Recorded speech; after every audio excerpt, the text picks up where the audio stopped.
Muito obrigado, Sr. Presidente, senhoras e senhores deputados. Cumprimento o Dr. Pedro Pinto e queria-lhe começar por colocar algumas questões para percebermos um bocadinho à data, e já passaram muitos anos, este processo de privatização. Em primeiro lugar, gostaria que nos confirmasse se toda a informação sobre o processo de privatização à data foi passada ao novo Governo.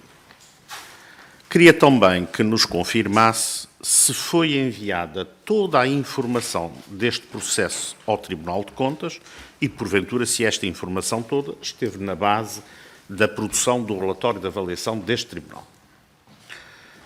Fiquei ainda curioso porque um seu colega de Conselho de Administração à data disse-nos que o tema da capitalização do Sr. Nilman com fundos provenientes da Airbus não teria, ao que o seu colega se lembrava, ido ao Conselho de Administração da Par Pública. E eu pergunto-lhe se assim foi ou não. Vimos também, por parte deste seu colega, uma informação de que no caso da reprivatização ou da recompra e nacionalização do atual governo socialista, que a Par Pública foi arredada e simplesmente recebeu uma carta vinculante para assinar o contrato, que até parece que foi a altas horas da noite. E a pergunta que lhe faço é: qual foi o papel da Par Pública na operação que aconteceu em 2015 ou 2016? Isto é, sentiu-se coagido pelo Governo, marginalizado deste processo? Como é que foi esta relação e qual foi, efetivamente, o seu papel e a sua relação com o Governo à data, ou se foi, como nós ouvimos, meramente de boneco que depois recebe uma instrução para assinar o contrato? Ouvimos aqui falar o Sr. Deputado Carvalho na sua apreciação. Aliás, isso tem sido um discurso comum do Partido Socialista, que se trocou aviões, não se trocou aviões, trocou-se aviões da A350, eu não sou especialista em aeronáutica, mas que se trocou aviões da A350, portanto, porventura, aqueles com maior alcance e autonomia de voo por 330, 320.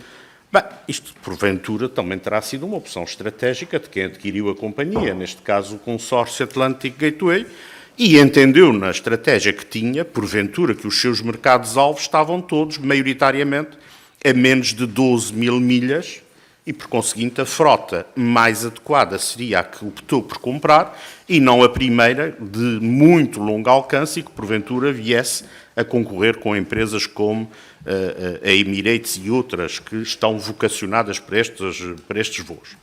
E a pergunta que lhe faço é: acha que um investidor privado que toma uma opção de fundo, porque não se trocam a frota de aviões como quem troca de camisa, quer dizer, troca a frota de aviões, mas é evidente que isto vai ter uma repercussão muito grande naquilo que vão ser as contas e a exploração da companhia, que ele acaba de comprar 61%. E o que eu lhe pergunto é: acha crível, pela sua experiência, que um acionista privado compra uma companhia aérea, opte por uma troca de frota, de acordo com aquilo que é a sua visão e modelo de negócio, para perder milhões de euros do seu dinheiro privado? Acha que essa narrativa tem pés e cabeça e que anda a ser vendida até à exaustão? Queria também ainda lhe colocar aqui uma situação que parece que aqui muito se fala na opção ideológica do governo PSD-CDS em vender a TAP. Recorda-se, porventura, de uma comunicação do então presidente da TAP, Fernando Pinto, à Par Pública, no início de novembro de 2015, a dar conta de uma situação de desespero. Isto é, sem dinheiro para combustível, sem dinheiro para parqueamento à ANA, sem dinheiro para vencimentos e, por conseguinte, no dia a seguir a empresa deixa de funcionar. Uma empresa aérea sem combustível, sem taxas de parqueamento em dia, sem licenças, deixa de voar, fecha a porta. Tem ideia desta carta, desta comunicação desesperada do então presidente Fernando Pinto em novembro de 2015, sendo que nessa altura, como aliás o senhor já teve a oportunidade de dizer, o Estado estava impedido, por razão das regras de Bruxelas da concorrência, de lá poder suprir alguma dificuldade. Outra coisa engraçada, o Partido Socialista tem feito uma narrativa muito interessante, que a privatização foi feita entre sexta e terça-feira, e numa terça-feira às 6h30 da manhã, 6:45 da madrugada. Estou naturalmente a ser irónico. Mas a verdade é que este processo, digamos, tem uma decisão em junho pelo Conselho de Ministros, pelo governo do país, legítimo, e que dura 6 meses. Se fosse um processo atabalhoado como querem fazer crer, à pressa, sem rigor, demoraria 6 meses.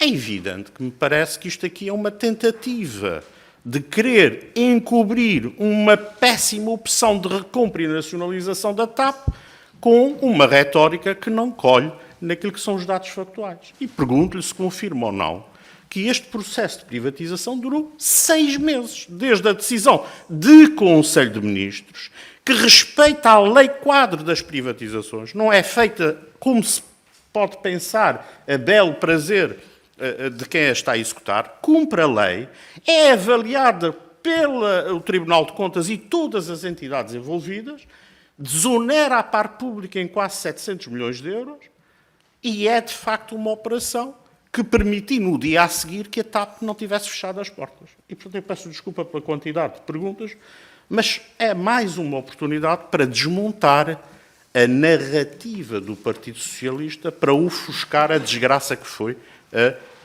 recompra da TAP e futura nacionalização pelo Partido Socialista. Muito obrigado.